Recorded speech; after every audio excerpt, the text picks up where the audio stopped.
আসসালামু আলাইকুম বন্ধুরা, কেমন আছেন সবাই? আশা করছি আপনারা সবাই ভালো আছেন। তো চলুন বন্ধুরা, আজকের এই ভিডিওটা শুরু করা যাক। আজকের প্রথম খবরটা হলো বেহাল সড়ক, সাদারাশিতে ই রিক্সা উল্টে মৃত্যু ক্ষুদ্র ব্যবসায়ীর। অবরোধ, কাটাল বুঝাই ই রিক্সা উল্টে প্রাণ গেল এক ব্যক্তির। সোমবার মর্মান্তিক দুর্ঘটনাটি সংঘটিত হয়েছে করিমগঞ্জের সাদারাশি তেমাতা এলাকায়। জানা যায়, গুগরাকুনা এলাকার ফরিজউদ্দিন নামের এক ব্যক্তি শহর থেকে কাটাল বুঝাই করে একটি ই রিক্সা চড়ে গুগরাকুনায় যাওয়ার পথে সাদারাশি তেমাতা এলাকায় সড়কের কিছু জায়গা ভগ্নদশা থাকার ফলে উল্টে যায় ই রিক্সাটি। এতে ই রিক্সার নিচে পড়ে যান ফিরোজউদ্দিন। তার মাথায় মারাত্মক আঘাত লাগে, মাথা তেতলে যায়। স্থানীয়রা তাকে সেখান থেকে উদ্ধার করে করিমগঞ্জ সিভিল হাসপাতালে নিয়ে গেলে কর্তব্যরত চিকিৎসকরা মৃত বলে ঘোষণা করেন। উল্লেখ্য, দুর্ঘটনাটি ঘটার আসল কারণ হলো লক্ষ্মীবাজার রোডের এই রাস্তার কাজ বিগত ৬-৭ মাস ধরে চলছে। লক্ষ্মীবাজার রোডে অবস্থিত সারদা গ্যাস এজেন্সি থেকে শুরু করে একদম ভারতের শেষ অর্থাৎ লক্ষ্মীবাজার পর্যন্ত এই রাস্তাটির কাজ চলছে। এখন পর্যন্ত প্রায় পানিঘাট বাজার পর্যন্ত চলে গেছে, কিন্তু টিল্লাবাজার এবং সাদারাশি বাজারের মধ্যখানে সামান্য একটা জায়গা ফাঁকা রেখে কাজ চালিয়ে যায় ঠিকাদার। এইটুকু জায়গা ফাঁকা রাখার কারণটা কি, কোন কারণে জায়গাটা ফাঁকা রাখা হয়েছে? তাহলে ঠিক করে দুই পাশে মাটি দিয়ে রাখার দায়িত্ব ছিল ঠিকাদারের, যাতে করে স্থানীয় লোকজনের এবং গাড়ি চালকদের কোনো অসুবিধা না হয়। কিন্তু না, ঠিকাদার জায়গাটাকে কাজ শেষে যেভাবে ছিল সেভাবেই রেখে দিয়েছে। ঠিকাদারের এই গাফিলতির কারণে দুর্ঘটনাটি ঘটেছে। দুর্ঘটনাটি ঘটার প্রায় ৩-৪ ঘন্টা পরে ঠিকাদার নিজের দোষ লুকানোর জন্য মাটি দিয়ে জায়গাটাকে ঠিক করার চেষ্টা করেছে, কিন্তু স্থানীয় লোকরা মাটি দিতে নিষেধ দিয়েছেন। তারপর যে মানুষদেরকে দিয়ে ঠিকাদার মাটি দিচ্ছিল তাদেরকে দিয়ে স্থানীয় লোকেরা মাটি সরিয়ে দেন। এখন কথা হলো, এই মানুষটার যার মৃত্যু হয়েছে তার দায়ী কারা? তার পরিবারে যদি সে একাই রোজগারি হয় তাহলে তার পরিবারের দায়িত্ব কে নেবে? একটা জীবিত মানুষের এভাবে মৃত্যু হওয়াটা স্বাভাবিক নয়। তাই স্থানীয় লোকেরা জেলাশাসক মহাশয়ের দৃষ্টি আকর্ষণ করে এই বিষয়টা যাতে এভাবে ছেড়ে দেওয়া না হয়, দোষীকে যেন যথাযথভাবে শাস্তি দেওয়া হয় তার আহ্বান জানান। আজকের পরবর্তী খবরটি হলো কুম্ভীর গ্রাম বিমানবন্দরে রাহুল গান্ধীকে সংবর্ধনা, রওনা দিলেন ফুলের তোলে। কুম্ভীর গ্রাম থেকে কড়া নিরাপত্তায় লোকসভার বিরোধী দলনেতা রাহুল গান্ধী সড়ক পথে ফুলের তোলের উদ্দেশ্যে রওনা দেন। সোমবার শিলচর কুম্ভীর গ্রাম বিমানবন্দরে সকাল ৯টা ২০ রাহুল গান্ধী অবতরণ করেন। তার সফরকে ঘিরে দলীয় সমর্থকরা ভিড় জমান বিমানবন্দরে। তারা রাহুল গান্ধীকে স্বাগত জানিয়ে সংবর্ধনা প্রদান করেন। এরপর কাছাড়ের ফুলের তোলের উদ্দেশ্যে রওনা হন। সেখান থেকে ফিরে বিশেষ বিমানে মণিপুর পৌঁছান তিনি। উল্লেখ্য, শক্তিশালী বিরোধী দলনেতা হিসেবে নির্বাচিত হওয়ার পরই মণিপুরের হিংসাত্মক পরিস্থিতির খোঁজখবর নেওয়ার সিদ্ধান্ত গ্রহণ করেছিলেন এবং পূর্বসূচি অনুযায়ী রাহুল গান্ধী সোমবার কাছাড়ের লক্ষ্মীপুর বিধানসভা কেন্দ্রের ফুলেরতল এলাকায় আশ্রয় নেওয়া মণিপুরের শরণার্থীদের খোঁজ নেন। আজকের পরবর্তী খবরটি হলো জিরিবামে পুলিশের উপর হামলা। কংগ্রেসের সর্বভারতীয় নেতা রাহুল গান্ধী মণিপুরের জিরিবাম পৌঁছার আগেই হামলা ঘটল। সোমবার সকালে জিরিবাম এলাকায় মণিপুর পুলিশের উপর কুকি সন্ত্রাসীরা হামলা চালালো। এতে উত্তেজনা বিরাজ করছে।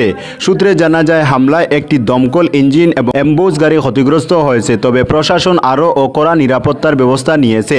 জিরিবাম থানা এলাকার গুলালতল পাইতল এলাকায় সোমবার বুড়ি গুলি চালানোর ঘটনা সংঘটিত হয়েছে বলে খবর পাওয়া গেছে। এই গুলি চালানোর ঘটনাটি মণিপুর পুলিশ এবং কুকি উগ্রপন্থীদের মধ্যে সংঘটিত হয়েছে। এখন পর্যন্ত হতাহতের কোনো খবর পাওয়া যায়নি। অন্যদিকে রবিবার গভীর রাতে জিরিবাম লালপানিতে একটি ফার্ম হাউসে অগ্নিসংযোগ করে জ্বালিয়ে দিয়েছে অপরিচিত দুষ্কৃতীরা। আজকের পরবর্তী খবরটি হলো মারকুলিন ও জিরিবাম আশ্রয় শিবিরে শরণার্থীদের খোঁজ নিলেন রাহুল গান্ধী। মণিপুরে জাতি দাঙ্গার ফলে কাছাড়ের ফুলেরতল মারকুলি কমিউনিটি হলে আশ্রয় নেওয়া শরণার্থীদের সঙ্গে কথা বললেন লোকসভার বিরোধী দলনেতা তথা কংগ্রেসের সর্বভারতীয় নেতা রাহুল গান্ধী। সোমবার সকালে মারকুলিন আশ্রয় শিবিরে খোঁজ নিয়ে মণিপুরের জিরিবাম জেলার জিরিবাম হায়ার সেকেন্ডারি স্কুলে নেওয়া আশ্রয় শিবিরে পৌঁছেন। সেখানেও শরণার্থীদের সঙ্গে কথা বলেন রাহুল গান্ধী। আজকের পরবর্তী খবরটি হলো জিনিসপত্রের মূল্য বৃদ্ধি, শিলচরে বিক্ষোভ বিভিন্ন সংগঠনের। নিত্য প্রয়োজনীয় জিনিসপত্রের মূল্য বৃদ্ধি রোধে উপযুক্ত পদক্ষেপ গ্রহণের দাবিতে বিভিন্ন সামাজিক, সাংস্কৃতিক, নাগরিক, যুব, গ্রাহক সংগঠনের প্রতিনিধি ও নাগরিকেরা শিলচরের ক্ষুদিরাম মূর্তির পাদদেশে জড়ো হয়ে বিক্ষোভ প্রদর্শন করেন। সোমবার বিক্ষোভের শুরুতে আন্দোলনকারীরা মূল্যবৃদ্ধির জন্য জেলা প্রশাসন ও রাজ্য সরকারকে দায়ী করে দীর্ঘ সময় স্লোগান দিতে থাকে। বিক্ষোভ চলাকালে সেখানে নাগরিক স্বার্থ রক্ষা সংগ্রাম পরিষদের সাধারণ সম্পাদক হরিদাস দত্ত বক্তব্যে বলেন, জেলার প্রতিটি বাজারে শাকসবজি ও নিত্য প্রয়োজনীয় প্রয়োজনীয় জিনিসপত্রের দাম মানুষের নাগালের বাইরে চলে গেছে। এমনিতেই এবার জেলাবাসী প্রায় এক মাসের মধ্যে দুবার বানবাসী হয়ে অর্ধাহারে অনাহারে দিন যাপন করছেন। বন্যা পরিস্থিতি কার্যত রুজি রোজগারহীন সাধারণ মানুষের পক্ষে জীবন ধারণ করা অত্যন্ত কষ্টকর। গত সাধারণ নির্বাচনের পর থেকে জীবনদায়ী ঔষধ, বিদ্যুৎ মাশুল, জলকর, পুরকর, মোবাইল ফোনের রিচার্জ ইত্যাদির মূল্য বৃদ্ধি করে মানুষকে ডিংড়ে নেওয়া হচ্ছে। এরপর মরার উপর খাড়ার গা এর মতো নিত্য প্রয়োজনীয় জিনিসপত্রের অস্বাভাবিক মূল্যবৃদ্ধি সাধারণ মানুষের প্রাণ অষ্টাগত করে তুলেছে। তিনি বলেন, তথাকথিত সিন্ডিকেট রাজের বেআইনি কাজের ফল ভোগ করছে জেলার জনগণ। বিক্ষোভ শেষে বিভিন্ন সংগঠন ও নাগরিকদের পক্ষ থেকে নিত্য প্রয়োজনীয় জিনিসপত্রের মূল্যবৃদ্ধি রোধে জেলা প্রশাসনের পক্ষ থেকে অত্যাবশ্যকীয় পণ্য আইন অনুযায়ী কালোবাজারি, মুনাফাখোর একাংশ অসাধু ব্যবসায়ী ও সিন্ডিকেট রাজের বিরুদ্ধে দ্রুত ব্যবস্থা গ্রহণ করা। জেলায় মজুতজাত সামগ্রী যথাক্রমে আলু, পেঁয়াজ ইত্যাদি স্টক যাচাই করে সেগুলো কৃত্রিম সংকট সৃষ্টিকারীদের চক্রান্ত বেচতে দিয়ে প্রশাসনের পক্ষ থেকে সেগুলোর মূল্য ধার্য করে বিক্রয়ের ব্যবস্থা করা। আজকের পরবর্তী খবরটি হলো তুতির গ্রামে ত্রাণ বিতরণ জেলা কংগ্রেসের সংখ্যালঘু বিভাগের। পূর্ব সুনাইর হাতিখাল জিপির অন্তর্গত তুতির গ্রামের বন্যাক্রান্তদের মধ্যে ত্রাণ সামগ্রী বিতরণ করল শিলচর জেলা কংগ্রেসের সংখ্যালঘু বিভাগ। রবিবার সভাপতি আনসার হোসেন বড়লস্কর উর্ফে রিঙ্কুর ব্যক্তিগত তহবিল থেকে এলাকার প্রায় 100 পরিবারকে বন্যার ত্রাণ তুলে দেওয়া হয়। এ নিয়ে বক্তব্য রাখতে গিয়ে আনসার হোসেন জানান, পিছিয়ে পড়া এই গ্রাম পুরো বন্যার কবলে থাকায় অসহায় হয়ে পড়েছেন লোকেরা, কিন্তু পর্যাপ্ত কোনো ত্রাণ সামগ্রী এই গ্রামে পৌঁছেনি। এ খবর পেয়ে তিনি ব্যক্তিগতভাবে বন্যা দুর্গতদের জন্য ত্রাণ সামগ্রী নিয়ে নৌকাযুগে এলাকায় পৌঁছে রিলিফ তুলে দেন। এ সময় উপস্থিত ছিলেন সমাজসেবী হাফিজ আব্দুল হক সহ অন্যান্যরা। আজকের পরবর্তী খবরটি হলো, হিমন্ত সরকার বন্যা পীড়িতদের পাশে রয়েছে বললেন পবিত্র মার্গেরিটা। বরাকের বন্যার পরিস্থিতি ও পীড়িতদের খোঁজ নিতে শিলচর পৌঁছলেন কেন্দ্রীয় বিদেশ প্রতিমন্ত্রী পবিত্র মার্গেরিটা। তিনি মুখ্যমন্ত্রী হিমন্ত বিশ্ব শর্মার নির্দেশে সোমবার শিলচর পৌঁছেন। এদিন বিকেলে শিলচরের দেশভক্ত তরুণরাম ফুকন এইচএস স্কুলে আদর্শ ত্রাণ শিবিরের পরিস্থিতি খতিয়ে দেখেন। তিনি শিবিরের শরণার্থীদের সঙ্গে আলোচনা করেন ও ক্ষতিগ্রস্তদের সরকারি সাহায্য পাবেন বলে আশ্বাস দেন। কেন্দ্রীয় মন্ত্রী পবিত্র মার্গারিটা বলেন, অসমের বন্যা মোকাবিলায় যেভাবে বিজেপি নেতৃত্বাধীন হিমন্ত বিশ্ব শর্মার সরকার এগিয়ে এসেছে, বন্যা পীড়িত জনগণের পাশে দাঁড়িয়েছেন, সেটা বিগত দিনে কোনো সরকার করেনি। ফোনে বিধায়ক ও মন্ত্রীদের কাছে প্রতিনিয়ত বন্যার পরিস্থিতির খোঁজ ও বন্যা পীড়িতদের পাশে থাকার নির্দেশ দিয়ে চলেছেন। অন্যদিকে জেলা প্রশাসনেরাও দিনরাত ত্রাণ শিবিরগুলিতে থাকা বন্যা পীড়িতদের সেবায় কাজ করে যাচ্ছেন। কংগ্রেস প্রাকৃতিক দুর্যোগ বন্যাকে নিয়ে সস্তা রাজনীতি করছে বলে মন্তব্য করেন কেন্দ্রীয় মন্ত্রী। এদিকে বানবাসীরা মন্ত্রীকে জানান, 2022 সালের ভয়াবহ বন্যার সরকারি ক্ষতিপূরণ আজও পাননি। এবার সরকারি ব্যাংক অ্যাকাউন্টে সাহায্য প্রদান করতে মন্ত্রীর কাছে আর্জি জানান শিবিরে আশ্রিত শিলচরের বন্যাত্ররা। আজকের পরবর্তী খবরটি হলো, ভারী বৃষ্টিতে দুর্ভোগ মুম্বাইয়ে, জলমগ্ন নগর। রাতভর বৃষ্টিতে জল তৈ তৈ রাস্তাঘাট। রবিবার রাত 1টা থেকে সোমবার ভোর 7টা পর্যন্ত টানা ভারী বৃষ্টিতে দুর্ভোগ মুম্বাইয়ে। সোমবার সকালে জলমগ্ন ব্যস্ত রাস্তায় ব্যাপক যানজট, ভোগান্তি পোহাচ্ছেন নিত্যযাত্রীরা। সমস্ত সরকারি বেসরকারি শিক্ষা প্রতিষ্ঠান বন্ধের ঘোষণা করা হয়েছে।